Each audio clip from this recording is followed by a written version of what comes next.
বাংলায় প্রায় এসেই গেল বিধানসভা নির্বাচন, আর ঠিক তার আগেই হঠাৎই আলোচনায় বঙ্গ সিপিএম। আলোচনায় বলছি এই কারণে, কারণ ক্রমে শূন্য হয়ে যাওয়া সিপিএম ইদানিংকালে সোশ্যাল মিডিয়া ছাড়া বাংলার রাজনৈতিক পরিমণ্ডলে আর তেমন ধর্তব্যের মধ্যেও আসছিল না। এমনকি সিপিএম এর অবশিষ্ট যৎসামান্য ভোটও আর তাদের বাক্সে পড়বে কিনা তা নিয়ে প্রতিনিয়ত আলোচনা চলছিল। এই পরিস্থিতিতে হঠাৎ প্রতিকুর রহমান নামক এক যুবকের সিপিএম ত্যাগ আবার যেন গোটা দলকেই কিছুটা প্রাসঙ্গিক করে তুলল। দলের রাজ্য সম্পাদক মোহাম্মদ সেলিমকে রীতিমতো গব্বর সিং আখ্যা দিয়ে অভিষেক বন্দ্যোপাধ্যায়ের হাত ধরে তৃণমূলে যোগ দিলেন প্রতিকুর। আর ঠিক তারপরেই যেন সিপিএম এর অন্দরের রাজতন্ত্রের চেহারাটা সামনে চলে এলো। শুধু তাই নয়, সিপিএম এর শীর্ষ নেতৃত্ব আসলে কি তলে তলে বিজেপিকে সুবিধা করে দিতে চাইছে, সেই প্রশ্ন উঠে গেল জোরালোভাবে। আর এই গোটা প্রক্রিয়ায় অভিযোগের তীর উঠছে একজনের দিকেই। সংগঠন ভিত্তিক দল সিপিএম কি তাহলে একচ্ছত্র ক্ষমতার জালে আটকে গেল? উঠছে সেই প্রশ্ন। কার দিকে সেই প্রশ্নের আঙুল উঠছে জানেন? নামটা শোনা মাত্র কিন্তু রীতিমতো আটকে উঠল। এই প্রতিবেদনেই আপনাদের জানাবো সিপিএম এর সেই ঘরের শত্রু বিভীষণের নাম। কিন্তু তার আগে এই ধরনের প্রতিবেদন শুনতে সাবস্ক্রাইব করুন আমাদের চ্যানেল দূরবীনে দুনিয়া, ফলো করুন আমাদের ফেসবুক পেজও। বাম মহলে লড়াকু নেতা হিসেবে পরিচিতি ছিল প্রতিকুর রহমানের। সিপিএম যে শ্রেণীর কথা বলে সেই শ্রেণীরই নেতা ছিলেন প্রতিকুর। গরিব মুসলমান পরিবার থেকে উঠে আসা, আর্থসামাজিক দিক থেকে পিছিয়ে পড়া শ্রেণীর তরুণ নেতা হিসেবে নিজেকে যথেষ্ট প্রতিষ্ঠিত করতে পেরেছিলেন প্রতিকুর। আর সেই প্রতিকুরের সঙ্গেই দলের অন্দরে চরম অসভ্যতা হয় বলে অভিযোগ ওঠে। কোণঠাসা করে দেওয়া হয় তাকে, এমনটাই অভিযোগ তোলেন তরুণ নেতা।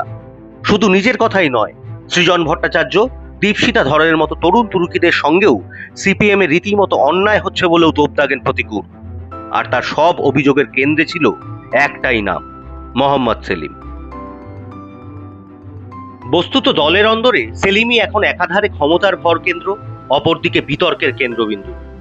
ইদানিংকালে তার একাধিক পদক্ষেপে দলের অন্দরে এমন অভিযোগও উঠেছে সেলিম কেবল নিজের জেতা নিয়ে চিন্তিত, তাতে দলের ভরাডুবি হলেও কুছ পরোয়া নেই। আর তা করতে গিয়ে সেলিম দলের যেমন ক্ষতি করছেন, তেমনই বকলমে বিজেপিরও সুবিধা করে দিচ্ছেন বলে অভিযোগ উঠছে। কিভাবে সুবিধে? এ প্রসঙ্গে আগে বলে রাখা যাক, 2016 সালে পশ্চিমবঙ্গে কংগ্রেসের সঙ্গে বামেদের সমঝোতা নিয়েও কম তর্ক বিতর্ক ছিল না দলের অন্দরে। 2021 সালের বিধানসভা নির্বাচনে সদ্য গজিয়ে ওঠা আব্বাস সিদ্দিকী, নওশাদ সিদ্দিকীদের পার্টি আইএসএফ এর সঙ্গে সিপিএম এর জোট নিয়েও দলের অন্তরে বিভাজন ছিল প্রকট।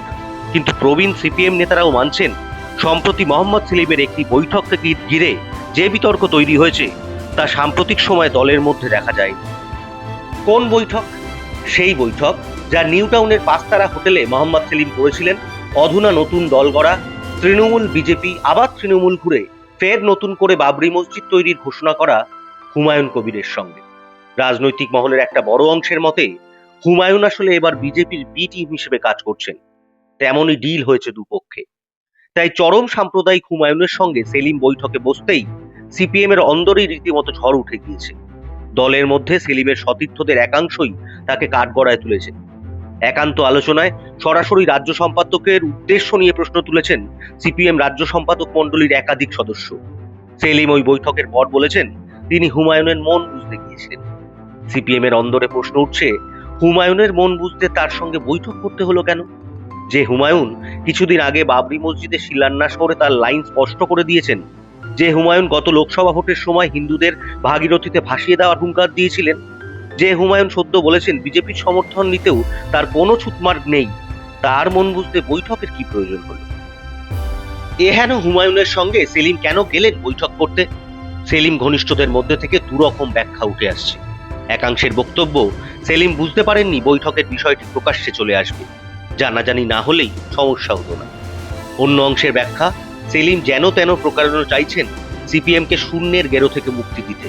তাদের বক্তব্য, শূন্যের গেরো কেটে গেলেই এসব নিয়ে আলোচনা থাকবে না। আরো একটি প্রসঙ্গের কথা উঠে আসছে সিপিএম এর ভিতর থেকে। তাদের বক্তব্য, যদি দলকে শূন্যের গেরো কাটাতে হয় তাহলে তা কাটাতে হবে মালদাহ মুর্শিদাবাদ থেকে। আলিমুদ্দিনের নেতারাও অবহিত, এই দুই জেলায় বহু এলাকা থেকে অনেক সিপিএম নেতাকে স্থানীয় চাপে বাবরি মসজিদ শিলান্যাসের সময় ইট বয়ে নিয়ে যেতে হয়েছিল।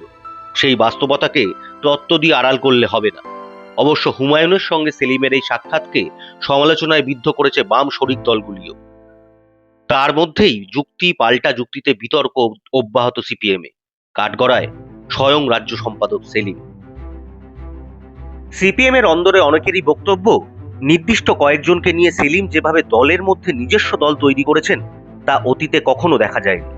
তবে সংস্কারপন্থী সিপিএম নেতাদের দাবি, অত নৈতিকতা নিয়ে এখন কিছু হবে না, আগে কয়েকটা আসন জিততে হবে। সেলিম যা করেছেন বেশ করেছেন, দরকারে আবার করবেন।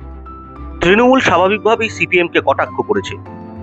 দলের মুখপাত্র কুণাল ঘোষ ডুগডুগি বাজিয়ে গান গেয়েছেন, আমার এই ছোট্ট ঝুড়ি, এতে রাম বাম আছে, দেখে যা নিজের চোখে, কমরেড সেলিম কেমন নাচে।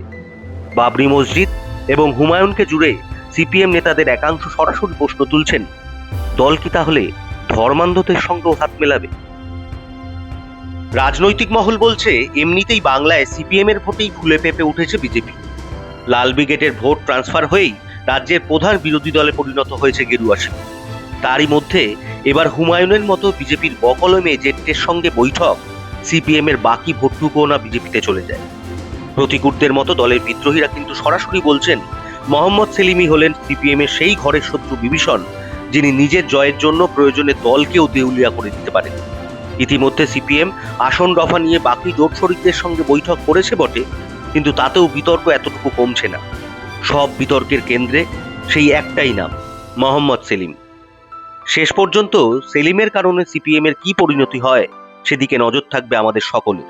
সেই সব খবর আপনাদের কাছে পৌঁছে দেব আমরা। তাই এই ধরনের নানান জরুরি প্রতিবেদন শুনতে সাবস্ক্রাইব করে রাখুন আমাদের চ্যানেল দূরবীনে দুনিয়া। ফলো করুন আমাদের ফেসবুক পেজও। ধন্যবাদ।